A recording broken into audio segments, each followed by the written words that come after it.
নমস্কার বন্ধুরা, আজকে আমি শেয়ার করব ভেজ ফ্রাইড রাইস। এর জন্য 250 গ্রাম চালকে আমি ভালো করে ধুয়ে একটা হাঁড়ির মধ্যে জলের মধ্যে নিয়ে নিয়েছি।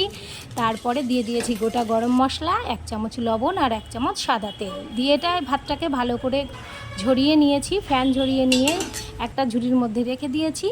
দেখুন কত সুন্দর নরম হয়ে গেছে, ঠিক এরকমই করতে হবে। আর একটা কড়াইয়ের মধ্যে 2 চামচ সাদা তেল, গোটা গরম মশলা, শুকনো লঙ্কা আর 1 চামচ জিরে দিয়ে দিয়েছি। এর মধ্যে দিয়ে দিয়েছি কেটে রাখা কিছু সবজি, গাজর আর ক্যাপসিকাম, আর ভিজিয়ে রেখেছিলাম কাজু কিশমিশ, সেটাও দিয়ে দিয়েছি পরিমাণ মতো লবণ। তো লবণটা এর আগে চাল সেদ্ধ হওয়ার সময় দিয়ে দিয়েছিলাম, তো সেই মতো দিতে হবে। আর দিয়ে দিয়েছি একটু চিনি। এরপরে আমি জল ঝরিয়ে রাখা চালগুলোকে দিয়ে দিয়েছি এবং ভালো করে মিশিয়ে নিয়েছি। দিয়ে দিয়েছি নামানোর সময় 2 চামচ ঘি আর গরম মশলা। ব্যাস, ফ্রাইড রাইস রেডি। তো আপনারা গরম গরম পরিবেশন করার জন্য একদম পুরো রেডি। আপনারা অবশ্যই ট্রাই করে দেখবেন, কেমন লাগলো অবশ্যই জানাবেন।